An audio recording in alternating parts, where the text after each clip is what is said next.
igual a legítima. Sim, sim. Então Deus falou assim, eu sou o único Deus que há. Os ídolos não salvam vocês de nada. Não corram atrás dos ídolos. E o povo fazia o ídolozinho. Ele falou, tá bom, então se lasquem. Já que Baal é Deus, então vamos procurar ajuda a Baal. Então Deus tirava a proteção dele e o povo se lascava. Aí veio Nabucodonosor e destruiu a cidade de Jerusalém. Agora, esse negócio que Deus tirava a proteção dele e o povo se lascava, eu tenho que explicar. Não é que Deus é uma criança com uma lupa na mão, queimando formiguinha, que ele gosta de ver o sofrimento dela. É uma questão de consequência. Você sabe, assim, eu sei que isso aqui é um pouco clichê que eu vou falar, mas você sabe que o mal como entidade não existe. O diabo. Daqui a pouco eu posso até entrar no lance do diabo, mas vou falar do mal como o mal mesmo. Tá, um avatar do mal não existe. O Deus do mal. É o Deus do mal. Não, eu acredito assim, quando a gente vai na Bíblia, aí eu vou ter que dar um pouquinho para trás para entrar nisso aí. Existe um anjo que rebelou contra Deus. Ele é vulgarmente chamado de Lúcifer. Esse nome não está na Bíblia. Não? Não. Lúcifer não está. Sério? Isso foi um erro de tradução do Jerônimo. Qual que era o Não nome foi que nem tava erro lá? de tradução. Na verdade, ele tem vários apelidos na Bíblia. Diabo, Diabalus, aquele que foi Sério? Tá na lançado Bíblia, através Diabo? de Diabo, tá. Da hora. Satã, Quer dizer, que em hebraico interessante. significa advogado de acusação. Só que não é verdade. Por que diabo de acusação? Porque na Bíblia, ele começou o mal. Mas deixa eu abrir um parênteses aqui para fazer uma pergunta que muita gente faz. Tá, você é crente, né? Beleza. Deus criou tudo? Criou. Tudo que existe. A Bíblia fala isso. Ele criou todas as coisas. O Logos. Nada do que foi feito se fez sem ele. Beleza. Se Deus criou todas as coisas, tudo que existe foi Deus que criou. Bom, vamos ver. Depende. Não, se existe, tá. O raciocínio. O mal existe? Existe. Então Deus criou o mal. Deus é o responsável pelo mal. Mas por isso que eu falei no início, o mal não existe. Em que sentido? O que eu vou falar é um pouco clichê, mas você sabe que no mundo da física, o frio não existe. É verdade. Existe a ausência de calor. O Então, escuro existe não um existe. limite pro frio. Exatamente. Existe a ausência de luz. É. Então, o mal também, nesse sentido, é como o frio, é como a escuridão. Ele não existe por si mesmo. O que existe é a ausência de Deus que causa a sensação do mal. E Deus, ele é um cavalheiro. Eu sei que nem todos os teólogos concordam comigo. Tem uma teologia de Calvino, por exemplo, que acha que Deus escolheu. Se Deus escolheu você para ser salvo e ele para se ferrar, não tem o que fazer. Calvino pensava, grosso modo assim, sem querer ser panfletário, que Calvino era um brilhante teólogo, mas nem por isso eu vou concordar com tudo. Eu não penso como Calvino. Eu penso que Deus deu a liberdade. Você está entendendo? Mas mesmo assim, deixa eu raciocinar como se fosse um cara que não aceita a Bíblia. Pô, mas que sacanagem. Então tá bom, Deus deu alternativa. Mas ele fala assim, tá bom, ó, Igor, você vai me aceitar e eu vou te trazer pro céu. Se você não me aceitar, vai se lascar no inferno que eu vou te... Peraí. Então que Deus é esse? Parece aquele namorado possessivo. Sim. Ou namora comigo, ou então vou te matar. Não é assim. É porque, segundo a Bíblia, como Deus é o criador de tudo que existe, e nele há luz e treva alguma, o único que pode conceder a vida é Deus. Então, quando Deus fala desesperadamente, meus filhos, aceitem-me, porque senão vocês vão se lascar, não é como o namorado possessivo que fala com a menina assim, ou namora comigo, senão eu vou pegar um revólver e vou te matar. Não é isso. Seria mais ou menos como se a água pudesse dizer para o peixe, fique em mim, peixe, senão você vai se lascar. Quando a água fala assim, não é porque a água é possessiva. Eu estou usando uma onomatopeia aqui, né?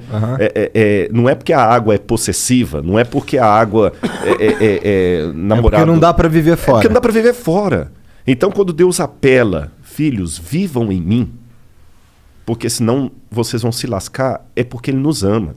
Eu não estou aqui para pregar, não é púlpito, mas isso faz parte da minha essência. Por isso que, para mim, o menininho me cumprimentando aqui do lado, cara, não é só eu simplesmente falar assim, pô, que legal, eu sou famoso. Não. O assunto que eu falo é arqueologia.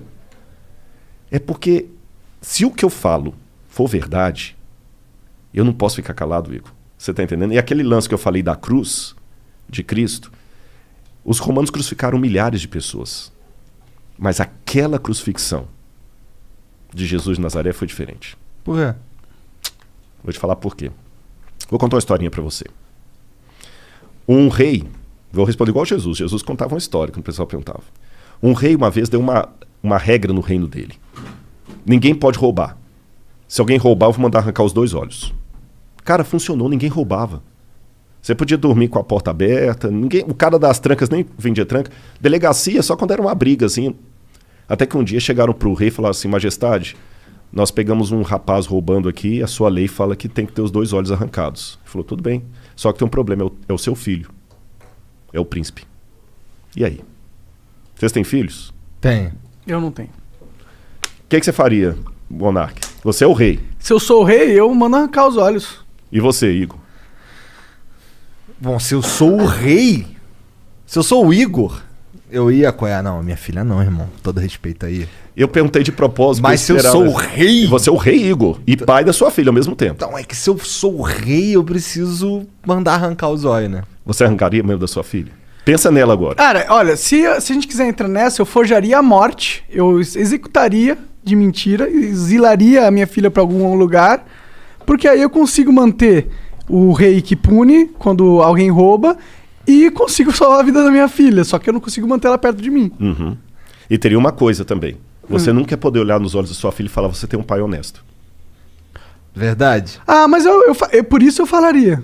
É porque o negócio do rei, de você não... É porque é um mau exemplo. Porque aí você abre a permissão, entendeu? E aí você vai ter Se eu sou o rei, manda lá pro STF, lá no Brasil, lá. Nem entra nisso porque eu não quero que o Flow tenha problemas. Nem eu. Bom, mas eu também não seria um rei que ia colocar roubo com perda de olho, né?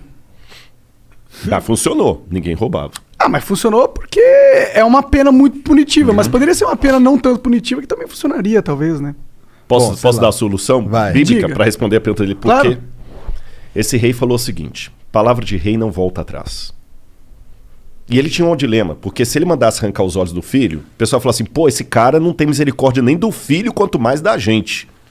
É uma mensagem bem forte. Bem forte. Se ele poupasse o filho, o pessoal também fala assim, pô, se fosse o filho da faxineira, sabe o que ele fez? Ele falou o seguinte, como rei eu não posso voltar a palavra atrás.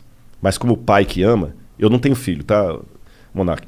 O Igor vai entender, o Igor tem mais autoridade para falar isso, que ele tem uma filha, eu não tenho. Tem 2. Tem 2. Como pai, eu também não posso negar a salvação para o meu filho que errou, mas está arrependido. São 2 olhos que a lei quer, são 2 olhos que a lei terá. Podem arrancar os meus olhos e deixa o meu filho. Quando o mal surgiu no universo, o mal existia... Tem um lance em filosofia que eu não quero... Vou tentar mastigar para ficar mais fácil. Vocês ouviram o Pondé aqui, com muito mais propriedade do que eu, que chama-se metafísica. Foi a matéria mais difícil que eu estudei em filosofia. Metafísica é a doutrina do ser. Tudo que existe primeiro em potência, depois em ato. Eu não tenho filho, nem o monarca. Nossos filhos existem em potência. As suas filhas existem em ato. É potência mesmo, né, monarca? Não tem ninguém... É potência. É potência, mas pode ficar tranquilo. Não tem nenhuma certidão para ser reclamado, não. Nenhum DNA, não, brincadeira. Então, os nossos filhos aqui existem em potência, porque eu posso ser pai, ele também pode. As suas não existem em potência, elas existem em ato, que elas já existem. A minha filha não tem como ser estuprada, como ganhar um prêmio, como passar no vestibular, como pagar um seguro de saúde para ela. As suas têm, para ganhar tanto coisas boas quanto ruins. O mal, como potência, passou a existir no universo a partir do momento em que Deus não obrigou nenhum filho a ser fiel a ele. Eu criei vocês e vocês estão livres. Só que sigam as minhas leis para que tudo dê certo. E aí, com a ruptura que houve no universo cósmica, a lei de Deus foi quebrada. E a punição era que o pecado passou agora de potência a ato. Ruptura cósmica? Ruptura cósmica. Que quer dizer porque o universo estava numa harmonia que foi quebrada. Você entendeu? Não era plano de Deus que criança e leucemia estivessem na mesma frase. Não era plano de Deus. Deus não queria isso. Deus não queria a pancada que você ganhou no seu carro hoje. Deus não queria isso. Mas aconteceu. Ele sabia que ia acontecer. Aí alguém fala, pô, sacanagem, se ele sabia, por que ele deixou? Aí que vem o Lúcifer, o vulgo Lúcifer, né? Que Lutíferos, que é um nome que vem do latim, que não está na Bíblia, como eu falei. Mas vamos chamar de Lúcifer assim mesmo. Vem o Lúcifer, que faz toda a rebelião e tudo. E a sentença agora é a morte. Aí a segunda pessoa da divindade, que é Jesus, fala assim, tudo bem. São 2 olhos que a lei quer, a lei está exigindo a morte, eu vou morrer no lugar da humanidade. Então, na crença bíblica tradicional, o fato de Cristo morrer na cruz do Calvário, que não foi apenas um carinha que rebelou contra Roma, ele morreu a morte redentora. Por isso a gente chama de Cristo Redentor. Ele morreu no lugar do pecador. Ele que não era pecador morreu. Por isso que no Antigo Testamento sacrificava um cordeiro inocente para representar o Cristo. Ele morreu. E é graças à morte dele que hoje, se algum de vocês souber uma notícia ruim de morte, eu tenho algo de esperança para falar concreta, real. Só uma notinha antes da gente continuar aqui.